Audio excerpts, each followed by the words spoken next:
Now we are live for our Wednesday webinar. So thank you all for being here. Welcome to this month's Denise Amberly Foundation Wednesday webinar. We are so excited to be kicking off the year and have Amy and Shannon here to talk about cultivating a culture of excellence. They're always a good time. Following the webinar, we will send out a certificate and a link to the replay. We will also be uploading our webinars to YouTube for easy access as well. Really quickly, before I pass it off to them, just for anybody who isn't familiar with the foundation, the Denise Amberly Foundation was founded by Denise's husband, Nathan Lee, in June of 2008, 6 months after her tragic death. Our mission is to help 911 centers across the country try to avoid similar occurrence happening to somebody else. And we work to support public safety through uniform training, standardized protocols, quality assurance, and technology advances to 911. We also offer on-site and online courses, third-party quality assurance services, as well as other opportunities throughout the year.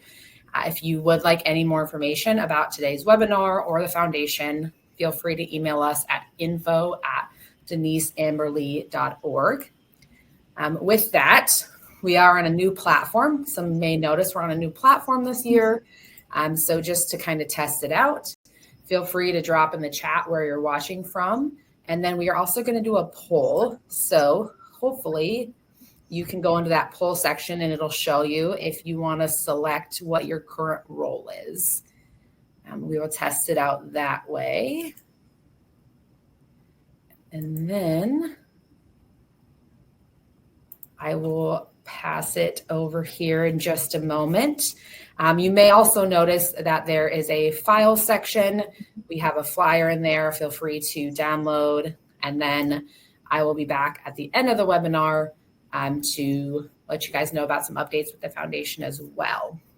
So if you can let me know in the chat if that poll is working for you. We have people from all over, guys. So got a good mix in here. Oh, it would help if I published the poll. Now you should be able to see it. This is what we get for using new technology. There we go. So what is your current role? Are you frontline, primarily a CTO, a supervisor, a director, IT, quality assurance, or other? So it looks like we have a pretty good mix from frontline up to that director level. So that's exciting as well. Got a good diverse audience. So you guys, just another second to get in there and answer that. And while I'm ending that out, I'm going to go ahead and pass it over to Amy and Shannon.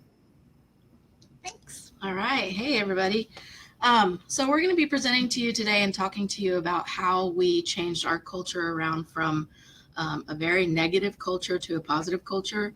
The title of our presentation was originally Creating a Culture of Excellence, but Shannon came up with this real cool word called cultivating. And so I looked up the definition for cultivate, and it actually means to promote or improve the growth of something by labor and attention. And that definition truly describes what we have done the past 10 years to make our culture what it is today. We expect excellence in our center and nothing less than that, and our people know that. We expect excellence not only in the quality of service that our people provide to our citizens, but also to our first responders and to each other. And that is, I feel like, is the most important, because if they don't get along with each other, then it shows in the quality of service that they provide to our citizens and our first responders. So if you would please go to the poll section and answer that question. We want to see what kind of results we, wow. Okay. Oh, they're already, oh, there we go. Okay, cool. Awesome. Awesome. Okay, so while you're answering that, I'm going to talk about culture a little bit. I looked up the definition as well. So Webster's defines it as a set of shared values, attitudes, goals, and practices that characterize an institution or an organization. There we go. You may be hearing a lot about culture the past few years. I know I have. It's out there in the corporate world, the private sector. it seems to be the new buzzword, but for us, it's truly not a buzzword. Culture is what has made the difference for our organization completely. It's totally turned our organization around to where people want to work here. They want to do more. They want to promote. Very different from where it was 15 years ago. So you have a culture, whether you like it or not, you have a culture. The culture is expressed in your center through any kind of processes or behaviors that are normal in your center. So if you allow dispatchers to gripe every time Officer so-and-so does a traffic stop because it's taking, the dispatcher away from their Netflix or their book, that's creating the culture in your center. The shared events that people go through, that kind of defines the community norms. So if you're letting somebody gripe about the officer, that's creating the norms. That's allowed in our center. If you hang up the phone and everybody in the room starts complaining about how wacky the last caller was, you're creating the culture in your center. And that may not seem like that big of a deal. I know everybody says, well, it relieves stress. And yeah, it does. I know it does. I've done it. I mean, I admit it. I did it. But what kind of message are you sending? And really, what kind of message are you sending to new people you have coming in the room that, oh my gosh, they really don't respect or care about these people that they're supposed to be serving? So really what you're doing is you're letting what's going on in your center define the boundaries of what's acceptable and what's unacceptable in your center. If you let people treat one another with disrespect, gossip about each other, that's going to kill your culture. Absolutely. Now, I know, because I tried it. I tried just imposing a culture. I came in and I said, hey, I want this to be a place where everybody likes to work, and we're proud of the job we do, and everybody recognizes how awesome you are because you can do this job of a public safety dispatcher. And me just wishing that didn't make it so. My behavior alone didn't make it so. You have to make sure that throughout the entire organization, you are making sustained changes and actions before your culture is going to change. And when you do that and it trickles down to everybody in the organization, it's really easy to keep it that way because everybody knows what it was like the other way. The culture will change and evolve as new beliefs, new practices, new standards are placed in your organization. Anytime somebody's hired, your culture could change. You got to look out for, did you hire somebody who maybe isn't a great fit for your center? Because you don't want them changing your culture, because I believe one bad apple does spoil the whole bunch. So it looks like everybody's probably had a chance to do the poll, and there you go. Only 17% said the culture in your center is healthy. 17%. 60% could use some work, and then unfortunately we've got 23% that say it's just toxic. And we truly have been the center that was toxic. So we feel for you. We know where you're coming from, but the great news is you can do something about it. All right. So, well, dang. Sorry, There some it goes. technical difficulties. So Shannon threw this quote in here because she knows that I love John Maxwell. He's like my own personal mentor.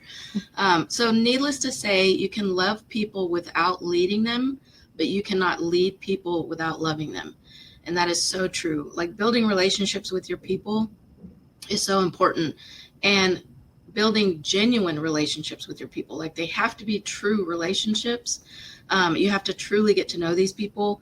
You have to be open, honest, and transparent, and raw and vulnerable with the people that you work with, because they have to truly get to know you as a person, and you as, whatever your title is or whatever your position is at your center.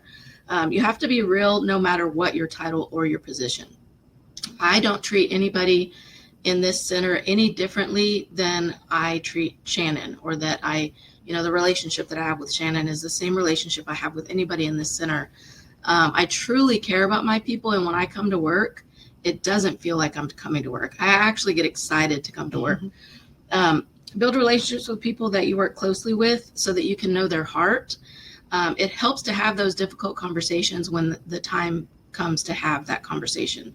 Anytime, something comes across and you're like, okay, I have to do something or I have to say something to this person because what they're doing is unacceptable. And when you pull them aside and have that conversation, it's so easy because it's just a simple conversation. They know your heart. I know your heart. I know their heart. But just an example, we had a shift supervisor who had to pull a frontline employee aside and have a conversation with her about her tardiness and her she was not coming to work on time. She was calling in sick a lot, so he had to have a conversation with her. After the conversation, she took it upon herself to send like a kudos for him because of the way that he had the conversation with her and the way that he told her that he understood that we all have personal lives, and just the way that he expressed to her, these are the expectations. I understand that you may have some personal stuff going on, but I just want you to know that I value you, and I value the fact that, I want to have this conversation with you just because I want you to know what the expectations are. But she was appreciative of the fact that he took into consideration that she does have a life outside of work. But just the message that he delivered to her it had a huge impact on her. The fact that you have somebody complimenting a supervisor for having a conversation with them about them being tardy, I think says a lot about the relationships that we're talking about with people building relationships, how much it makes a difference. Another example of where relationships have really played a big role is I have somebody who has been here for quite a while. I've been here for 16 years. I think she's been here 14. And so we've gone through a lot together. She has been in several different positions in the organization. She did self-demote, due to her own personal reasons. And after that, she was just very negative about things in general. But the more I heard, the more I realized it was really all, related to me. What I was doing, wasn't happy with the decisions I was making. And I tried, hey, let's do the chain of command thing. Her shift supervisor needs to talk to her. Well, that doesn't work. Okay, let's let the managers talk to her. Because my thought was, well, once the director's talking to somebody, then it's a big deal. And I don't want to make it a big deal. I just want it, to get better. But the truth was nothing was going to get better until I had that conversation with her. And so, I did. I just laid it out on the line, like, what's going on. And it turns out it was a misunderstanding. It was based on, feelings that, were based on wrong information. And it took that conversation to turn that person around. And yeah, has she turned around? Yeah, she's amazing. She's choosing to stay in the position she's in, but she is so valuable to our organization. Like anytime somebody needs something in the center in their personal life, she's the first one to start rallying the troops and, hey, we need to do something for this person. She was the first person to volunteer to go and help the dispatchers in Uvalde after their school shooting. So it just goes to show, like, if something negative is happening, it doesn't mean that's a bad person. It means something's going on, and you need that relationship to be able to figure out what it is. One of the things that we did that really started. Oh wait, this is yours. This is her slide. Go ahead. I'm not done. So these are just some pictures of our people going back to building relationships with each other. These are our shifts, and this is what they do outside of work. The picture on the left is them working out together after their shift. They took 30 to 45 minutes and just said, hey, we're all going to start getting healthy together. And they worked out together. The picture up at the top is one of our Christmas holiday parties. All of our families joined these, and like, that's just it. We know each other's families outside of work. We know family and friends of each other. picture down on the right where they're wearing the orange, one of our employees has MS, and her shift took it upon themselves to say, hey, on MS day tomorrow, we're going to wear orange for this employee, just to show her that we care about, what it is that she's dealing with. And it brought her to tears. It was great that they actually took the time and that they cared enough about her to do this for her. Oh yeah. This is one of our shift supervisors. It was his birthday, and they hung up quotes all over the center that he says all the time. And he always comes in wearing sunglasses. And so they did this for him. They even made cake toppers out of his face, and they hung his face also around the dispatch center. They hung balloons, and they made this big cardboard picture out of him. And this is what he saw when he walked into work that day on his birthday. And that just shows that they truly care about him, and they wanted to do something really special for him for his birthday. We still have Brandon's faces up all randomly. Around. Yeah, randomly. She's got one in her office. I have his face like coming through a window looking straight at me, but hey, it's fun. I'm not going to take it down. So one of the first things we did to really start solidifying where we wanted to go as a center and what we wanted to do was we created a vision together, basically clarifying what's our purpose. This came about because we had what I call a mass exodus a few years back. It was really like within about 5 months, we had 5 people leave the center. And truthfully, only one person was somebody who we missed. It truly was that people were not fitting in anymore. Hey, I want to be negative and I want to talk crap about people, and no one's doing that with me, and I just don't feel like I fit in this center anymore. And they just saw themselves out the door. So what we did is we had 4 separate shift meetings, and we asked our folks, okay, what kind of center do you want it to be? Because it doesn't matter what I say. It's really up to you guys working the floor day in and day out, working together to decide what you want this to be. So we asked those questions. We put this up on the whiteboard, and once we did that, we had each of them come up with their version of a vision statement. And you'll see the vision statements are kind of circled, and this one's to be the best family for your family. And then we've got to provide the level of service you would expect for your own family, and creating a supportive family environment, blah, blah, blah, lengthy, with a high level of performance. But what you see, the theme is family, and it's high level of performance. And these teams didn't talk to each other. So that was like pretty clear to us that this is what our organization needs to be, because each team kind of came up with the same vision statement.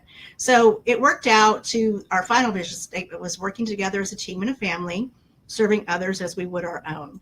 And what we did once we came up with this vision statement was not just, write it down somewhere and never see it again. We put it on these challenge coins. We put it on our headset bags.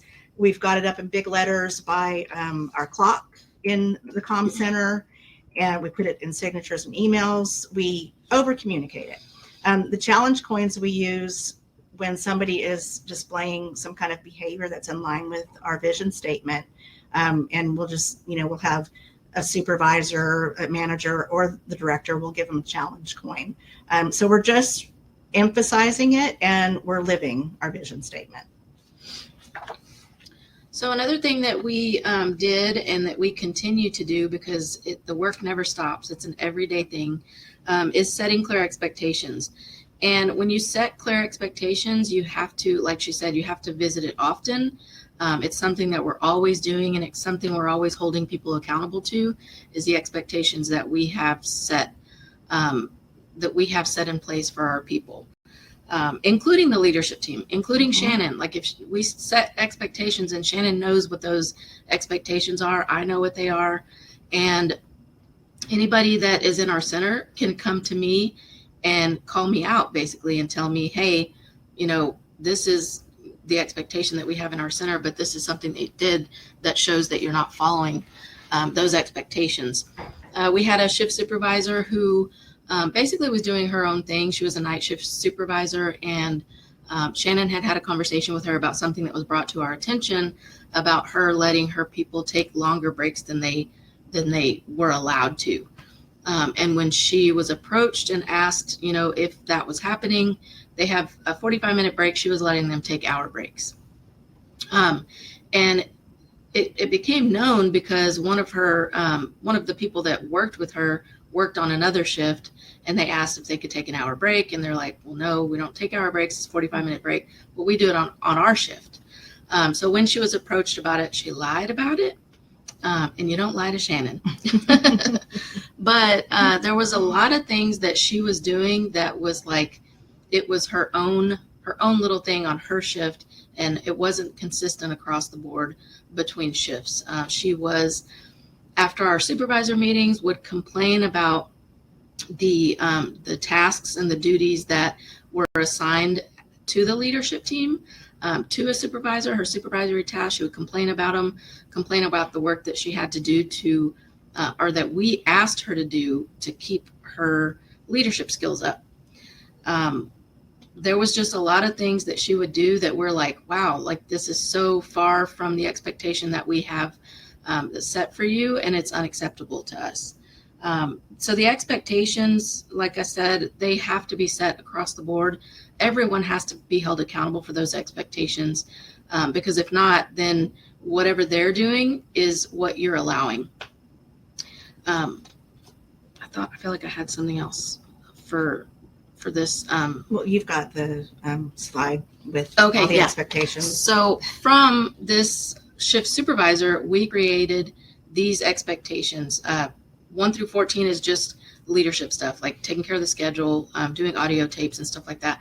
But this is what we came up with because of all the issues that we were having with this supervisor.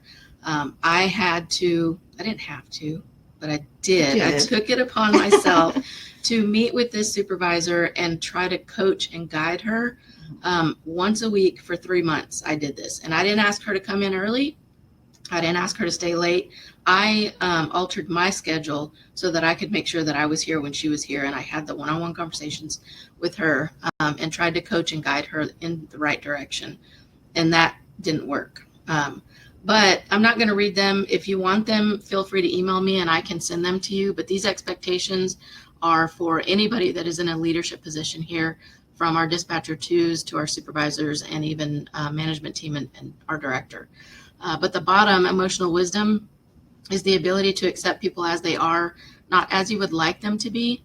The capacity to approach relationships and problems in terms of the present rather than the past.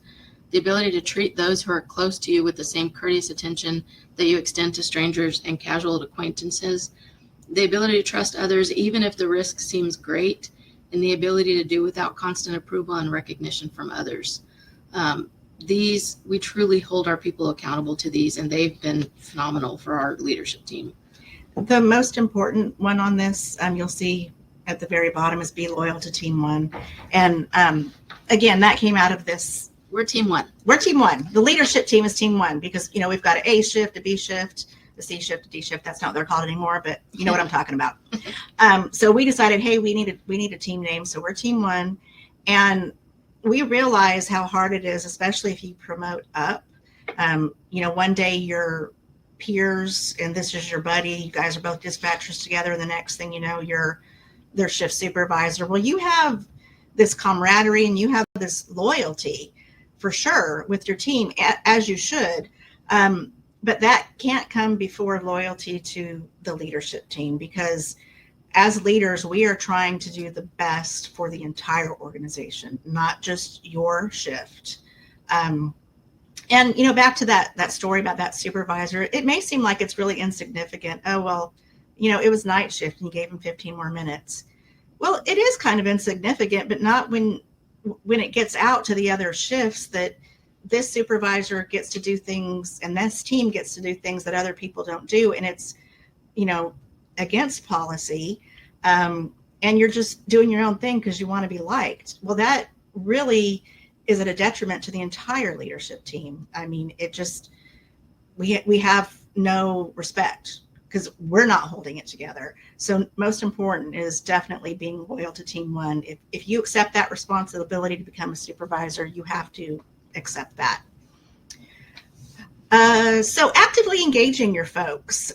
This one is sometimes difficult because of our, the jobs that we do, but it's very important. We like to encourage participation in things around here and make it fun. One of the funnest things that we do is we do these scavenger hunts. We've done them twice. And they're geography scavenger hunts. You can see in this, we've got, the thing was to take a picture of you having a arm wrestling competition with a police officer. The one with the alligator is at one of our city parks. And then we've got them in front of a dance studio in town center. So it was geography based, but it was fun as heck. But because it was geography based, I was able to pay them to do that.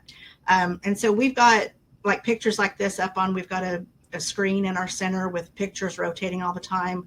And it's really cool when new people come in the center and they see those pictures. They're like, what are you doing? So they're looking forward to the next outing like that.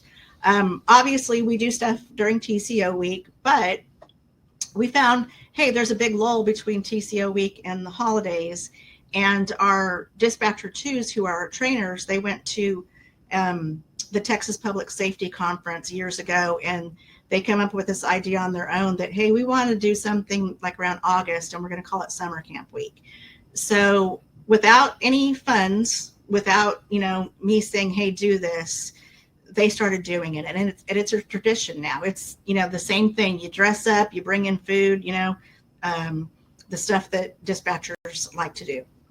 So another thing that we do is just try to get them involved. Like we've had this pumpkin decorating competition for years and years, and you can see like this isn't just your basic pumpkins. These are pretty darn amazing. Because dispatchers are competitive, let's just say that. And so we supply the pumpkins, but they do all the decorating. And then we have somebody from outside the center come in and do the judging. And we've done that with door decorating, maybe for Christmas. We've done gingerbread houses. I got tired of burning myself trying to get the gingerbread house to stick together. So we haven't done that in a while. But also during this last Halloween, our teams also decided to dress up. This isn't something we promoted. This is just something they did themselves. It was a lot of fun. You can see again how competitive they are. But I mean, that's the point. You engage with them. They want to do something. If it's not hurting you, let them do it. We don't work in a center where we have contact with the public. So if they come up dressed as the Addams family, I'm all for it. It's fun. It's fun to see. So empowering others is extremely important. Over half of our staff is in a leadership role, but we still have those people who are frontline employees that want to do stuff. And like she said, if you're not hurting anything, let them do it. We truly support change and innovation. So if anybody comes to us with an idea, we're like, yeah, let's try it. Let's see, what can happen. It builds leadership capacity. So if you have someone who is wanting to do stuff like that, if they want to go and present, a dispatch presentation to the Citizens Fire Academy or the CP AAA, let them do it. As long as, they're not out there spreading negativity about your center and they're, being professional about it, let them do it.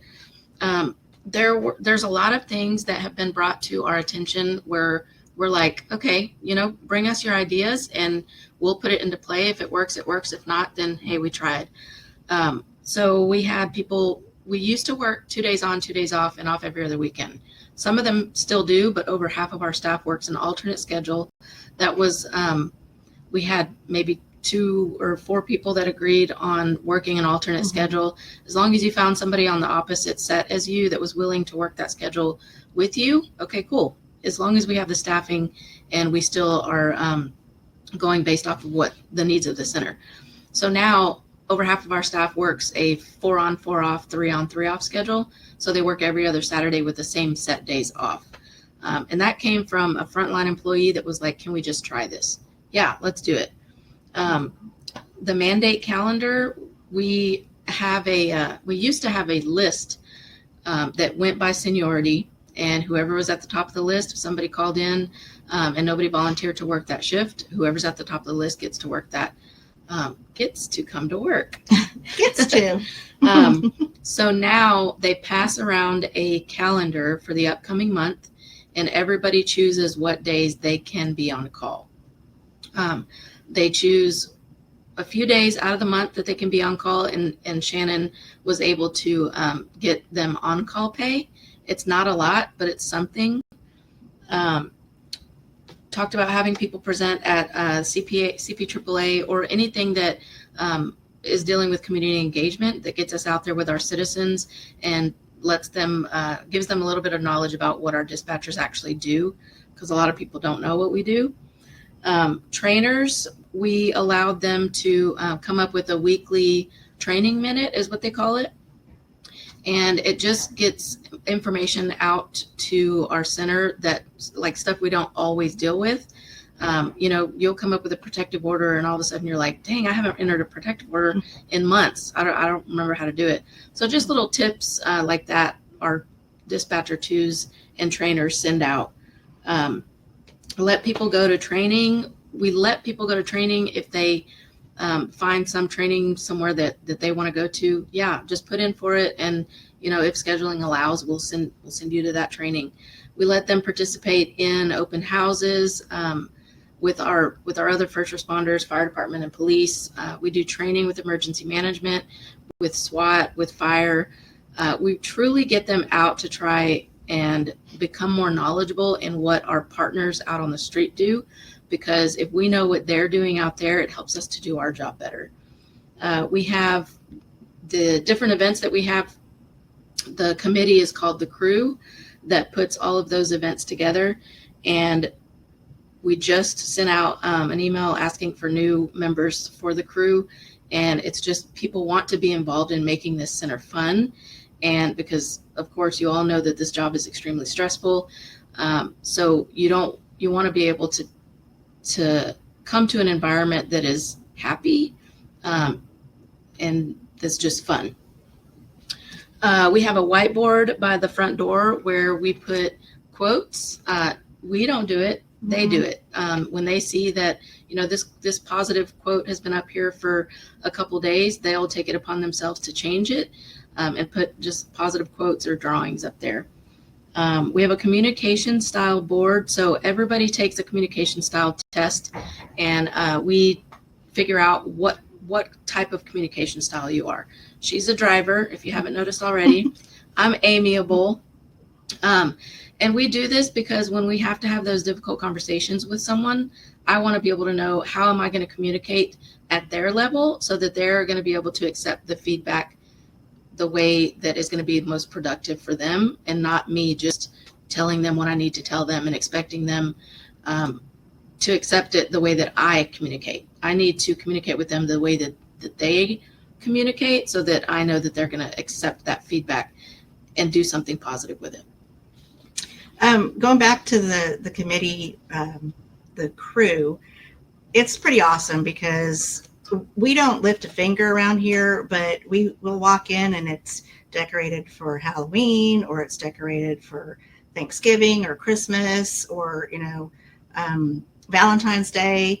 This is not your like clean, pristine looking dispatch center. It's all about Dollar Tree crap hanging from the ceiling, but they love it. And just like with that whiteboard, it's them doing it. It makes them happy, and it does empower them and let them feel like this is their center. This is not my center.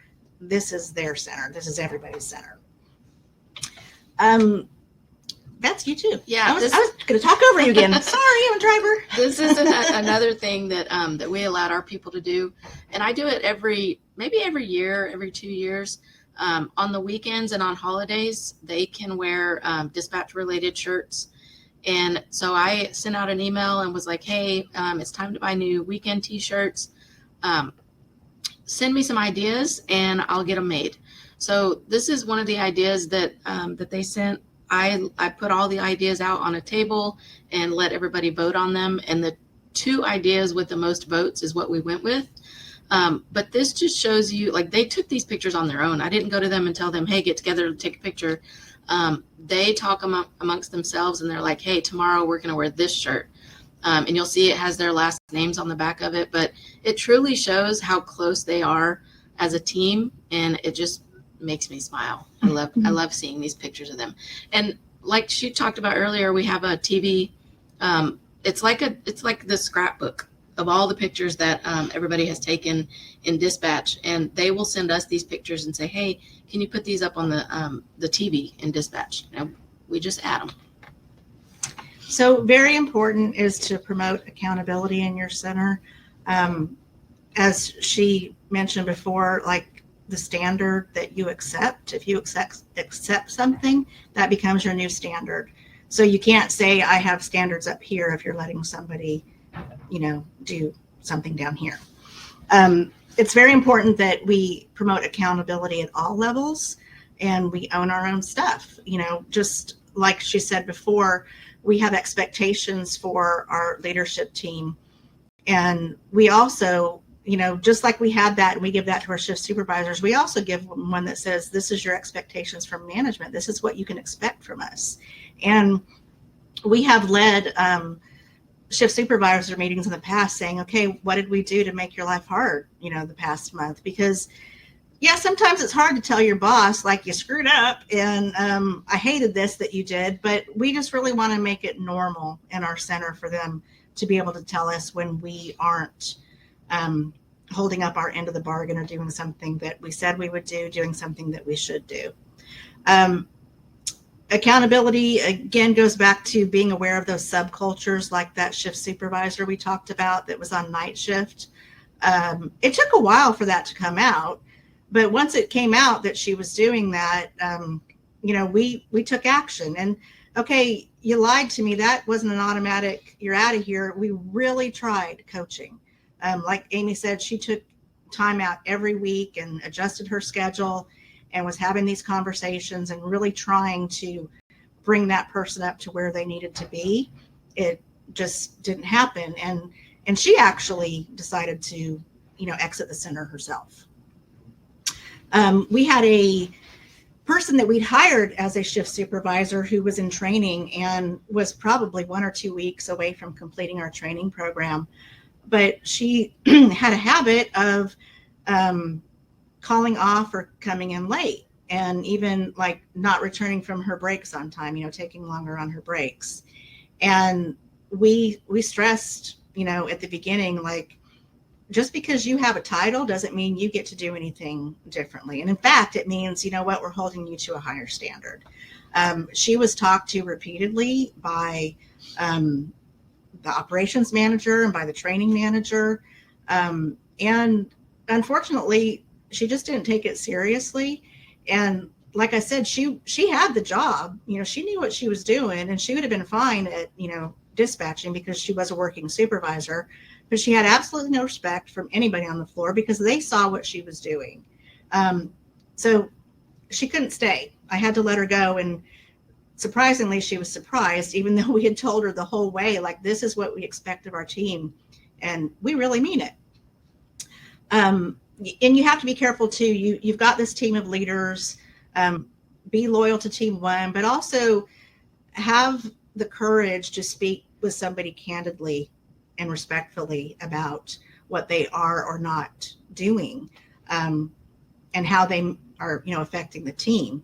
We had somebody a few years back who was in a high position in our leadership team and came in really strong and was doing some great things, but then just fell off and just wasn't completing things that needed to be done. And I knew, people out on the floor were seeing it.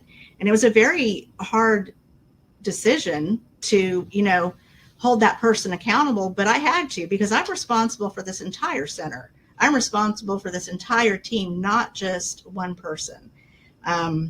So if the leadership team isn't cohesive and they've lost all respect, you're done for. So you've got to take care of your stuff. One of the things that she mentioned made me think about, like if you have a feeling in your gut that something is happening, do something. Get out there on your shifts, talk to your people, because if you have a gut feeling that something's happening, something is happening. So we have to trust our gut. And the way that we're going to be able to find out what's happening is to talk to your people. And, going back to building those relationships, if you don't build close enough relationships with your people, they're not going to talk to you. So it's truly important. Can I say something yes. too? Yeah, thanks for reminding me of that. Now that she's saying that too, I used to be of the mind that, well, I can't go talk to, dispatcher because I'm asking her about our shift supervisor and I don't want to like discredit that shift supervisor. But that's not the way it is anymore. Now that we've got this all out in the open, these are the expectations. I won't hesitate to go talk to somebody and ask them about their shift supervisor because everybody knows that we're taking care of business. And I'm not worried about hurting somebody's feelings anymore because I've got to get down to what's really going on. I made mistakes in the beginning and the middle of my career for a long time, just letting things go on too long when I had a gut feeling that something wasn't right about it, but I thought I didn't have enough proof to act on it. Well, you need to find proof because something's going on. Just like she said, you got to trust your gut. Talking about being consistent, the leadership team has to be consistent across the board when you're making decisions, because if not, then you lose credibility as a team and as leaders. So in the decision making and also in priorities, you must be consistent across the board. Minimum staffing, when COVID was around, it's still around, but at the beginning of COVID, we were losing some people, not losing them, but they were calling in sick, and we had to figure out how we were going to staff our shifts and still keep our minimum staffing. Well, we decided that we were going to lower our minimum staffing during certain hours of the day, and we were just going to work with 4 instead of 5 during certain hours. Well, when COVID started, it wasn't as serious. We decided that okay, we're going back to what's in policy, and we're going to go based off of our minimum staffing, which is 5 people from the hours of 6 a to 6 p. And we're not going to work short. The people would call in, and we'd have, some of our supervisors that would say, well, let's just work with 4 between the hours of 6 and 10. We'll be fine. But you have to follow what's in policy. We've already sent out, the information that we're going back to what's in policy. So we have to stick to that. Each shift supervisor does not make their own rules. We have policies and procedures in place for a reason. So across the board, everyone has to follow those. We have an SOP committee. We actually just started it this month, that we ask for volunteers from frontline employees all the way up to management are on the SOP committee. If there's an SOP that you see that maybe needs to be updated for whatever reason, we talk about that. We just recently changed our dress code SOP from we had to wear black pants with our black uniform shirt, and now we wear jeans every single day, and it's amazing. And like she said earlier, our people don't see the public every single day, except for when they're walking in and they're walking out. They're here for 12 to 16 hours a day sometimes. Why not let them be comfortable? So be consistent. And finally, you need to just take care of your people. Something that happened about a year ago was we had a new emergency service district pop up. And so they were hiring dispatchers, and they were recruiting at about $2 an hour more than our starting pay was. And so I had neighboring agencies calling me and going, oh man, have you lost people? We're in trouble. I hadn't lost anybody. Nobody in here had talked about it. But I wasn't just going to keep that information to myself. I let people know, hey, guys, this is happening. And, our sister agency over here is not doing so well because they've lost some people. And then in the back end, I was working with HR, and I was working with budget, and I was saying, we've got a problem here because I don't want to lose my people. I don't want to lose a great employee for $2 an hour. So we worked on getting raises for all of our personnel. And so I talked to every one of them one-on-one when I was able to get the raises and, talk to them about their particular situation. And something that made me feel like, man, this is a great place to work is what I was telling one employee. He hadn't been here very long, maybe a year and a half. And so I was telling him he was getting a raise, and he was like, oh, yeah, wow. He said that other city called me and offered me the job at, $2 an hour more than I was making at the time. But I told him I didn't want to because I really liked the culture here. So this guy was going to stick with us because of our culture at less pay, not even knowing I was trying to get raises. So I think that's like pretty amazing. Also taking care of your people. We have been so strict in this industry about scheduling. And I know we have to. We've got to keep the place staffed. I mean, that's a given. But if you can make accommodations, I used to think if I accommodate one person, I'm going to have to accommodate everybody, but it's not true. We did make small accommodations for people recently. Like, we had somebody who had something she needed to go to downtown like every other Monday or something like that. So she needed off an hour early. Okay, great. Well, nobody came out of the woodwork like, well, now I want this, now I want this. It just didn't happen. And that goes to show that people understand, the reason you're doing it, and they're not going to take advantage of it because, hey, when they need help, they want you to help them as well. Something we also do is, many of you probably have Guardian tracking. That tool is, I would say it's kind of geared more toward just keeping track of if you've got problems brewing, stuff like that. But we use it more for kudos. We're always telling people they did a great job, and everybody in the center can do that. It doesn't come from the director or the managers most of the time. Usually it comes from somebody out on the floor. You've got trainees who are giving kudos to shifts for amazing things. So it's great that everybody is allowed to do that and wants to do it. And finally, you just need to celebrate your employees. The pictures here, we've got a picture of a 10-year anniversary for Amy and Julie. The middle picture is our dispatch employee of the year. On the right is a trainee. Well, she's not a trainee anymore, but that was when she came out of training, when she finished her program. Bottom left is Amanda. That was at one of our Texas conferences. She got trainer of the year. And I'm going to brag a little bit here. I think we've had 3 people get trainer of the year. Is that right? 3 or 2? 3. 3. And we've had a supervisor of the year at our Texas conference. So nominate your people. Like, show them that you think they're amazing. The one on the bottom right is for the city. We have a champion employee award, and that was just a picture of 3 of our people from dispatch being selected. And that's a pretty good representation. We have about 900 employees in the city and about 35 in dispatch. For us to get 3, I'd say dispatch is pretty darn cool. And finally, mental health. Mental health support. That's something I've been big on the last couple of years.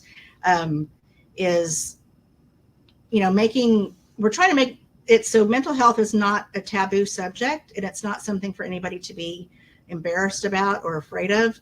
We deal with the most unusual circumstances, and we are human, and it does affect us whether we want it to or not.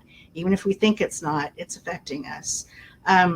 So what I did, because I know, most places do have an EAP, but people are hesitant to go to EAPs. So I went ahead and I contracted individually with 2 mental health professionals that are familiar with public safety. They've, sat in dispatch centers, they've rode out on ambulances and with police officers. So there are people, and they come in, we bring them in like probably quarterly to have meetings with each of the teams. And the point is for our teams to feel safe talking to these folks and to know them.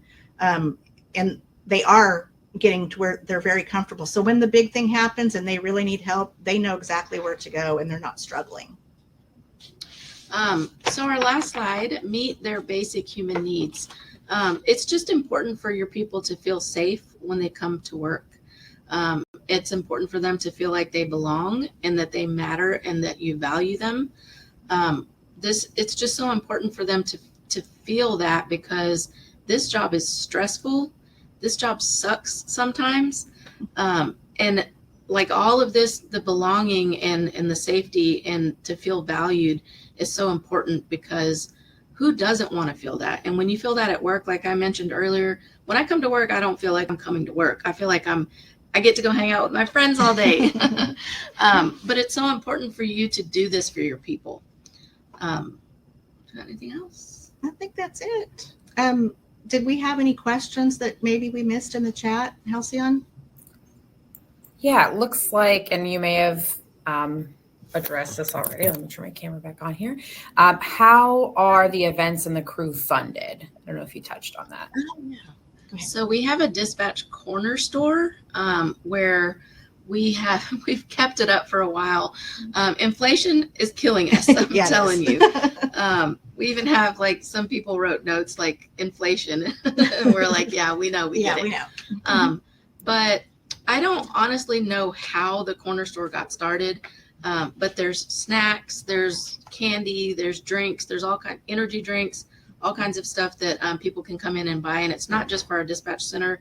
The police officers know it's there. The court personnel, records personnel, they all know that the dispatch corner store is up here. So that's honestly how they fund all of this stuff, is the funds from the dispatch corner store. We have talked about doing fundraisers. We have one of our shift supervisors loves to cook. So he's talked about making like chopped beef sandwiches and selling chopped beef sandwiches just so that we can get some more money. COVID killed our corner store. People were not allowed. A lot of corner stores. Yes, yeah. People weren't allowed to come in, and so we weren't selling anything. We weren't making any money. But that's honestly how we do all of the events. We do our parties. So we've really scaled back and tried to do like really cheap stuff, or even stuff that is not like doesn't cost any money at all. And it's still been fun. It hasn't taken anything away from it at all. There's good questions coming in. I just want to mention, because, we work for municipal governments or county governments or state or whatever. You cannot use your municipal funds for a lot of these things. And that's why the corner store was created. And to keep from, it's not a dispatch thing, okay? Because I'm not involved in it at all. It's a voluntary thing. This keeps me, on the up and up with our budget and finance department, that my hands are not in the money. We have a volunteer who takes care of it. She's set up this bank account, and that's how they handle it. So management just kind of stay out of it and let people do what they're going to do. And then there are sometimes, where we just fund things on our own. If it's not expensive, and we'll fund stuff ourselves. I love Christina's question, because I come from small PSAPs. So she said, we are a small center of 13. Where do I start to build morale? So do you guys have maybe even like, it'd be really easy to say, here's your 3 steps, but even just a starting place for her? I really think the best thing you can do is just bring everybody together and say, listen, that I have very little influence on what happens out on the floor.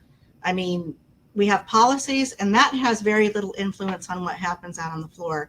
And I just laid it out like, guys, this is your center. Do you want to come here and be miserable every day?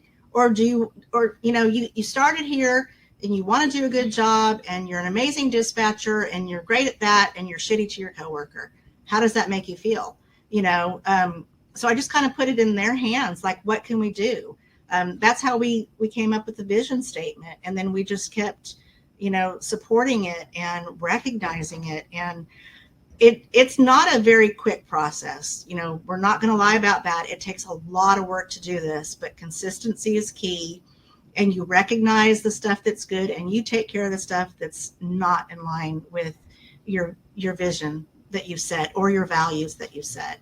It really takes putting it in their hands. And being the example and having a voice, speaking up for yourself. Like she said, you don't want to come here and be miserable. I know what it feels like to come here and be miserable. Yeah. 10 years ago, it was awful. And I just look back at what the center was like when I first started, and I can't believe we are where we are right now, because it was so toxic when I first got here.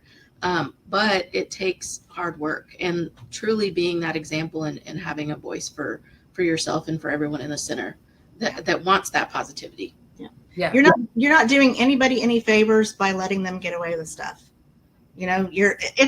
And I hate to use this, but I do use this. It's kind of like your kid. Like, if you have a child, you are going to correct them, and you're doing it from a place of love. You're not doing it because they're an asshole. You're doing it because you love them and you want them to be a good person and you want them to do the right thing. And you've got to think of, your coworkers and your employees the same way. Like, I would want somebody to tell me if, I did something that was just really jacked up. I'd want somebody to tell me. And so I believe, people want to know. They want to know, and they want a chance to get better. Yeah. Another one in here, we have any tips on how, someone on the front line can make a positive influence, because it's tough sometimes when you're not in a leadership position, especially when you feel like those supervisors are the ones creating the issues. Admin might know about it, but is there anything you guys have seen specifically that's, again, not an easy process, but to help with that? Well, and we've had that where some supervisors were creating the issues. I would say, fortunately for our center, I wasn't the one creating the issues, but I was the one that wasn't addressing the issues. And sometimes you just don't know. If you're not out there on the floor, you don't know what's happening. People expect you to know everything that's going on, and you don't. You need to have the courage to speak up. And even if it's something simple like, hey, I want to decorate, for Halloween. I know we don't have a budget, but can, we, do this, go to the dollar store and do it. Like, why would they say no? Mm-hmm. I mean, take stuff to them and start doing stuff like that. And if you're talking to people and nothing's getting done, you're talking to the wrong people. Yeah. I also think, too, just from my own experience, you guys kind of talked about this, even on the front line, if your entire front line is on the same page, but you have a supervisor who's not, eventually they're going to kind of get with the program, or they're going to be even more miserable. Exactly. Kind of on the outside of that. Right. It really is peer pressure. Like, no, we're positive around here. We don't do that around here. And it makes a difference. Like I said, 4 people left in 1 year because they just weren't feeling it. And that truly, something that had a huge impact on that time when those 4 people left was that we empowered our people, no matter what position they were in. We empowered them to say something if something was wrong to that person. It's okay for you to talk to that person that's sitting next to you and is in a shitty mood. Sorry. It's okay for you to say, hey, I notice, you're not in the best mood. Like, what's wrong? Do you want to talk about it? Someone has to do something about it. Yeah. And just really quickly, one of these other questions, I want to make sure I respect everybody's time. For you guys, kind of more on the actual procedural side, you have conversations, try to be honest and clear. Do you have a process you follow as far as discipline? What does that look like for you guys, of how many times, we're going to talk to somebody about that same issue? Yeah, we have the city's policy on progressive discipline. And we always approach it with a conversation first, and we, give that person a chance to correct it. And I would say we probably approach it with a conversation a couple times before we start putting stuff on paper. But the thing is, don't hesitate to start documenting, because if you've got a problem, where usually if somebody talks to you, you're going to change. Like, if you would all care about your job or other people, you're going to change, right? I know if somebody tells me I'm doing something wrong, like I feel sick to my stomach and, and I'm going to do whatever I can do to change. If you've got somebody who just doesn't care about that, you probably need to start, putting stuff on paper, progressive discipline, and get them out the door. Awesome. Thank you guys again. This has been fantastic. Yes, if anybody wants a replay, we will be sending out an email with a certificate as well as a link to the replay, and it will get uploaded to YouTube. So we will share that on our Facebook page as soon as we got that uploaded, so anybody can access it. Great chat as well. you guys have had some good input.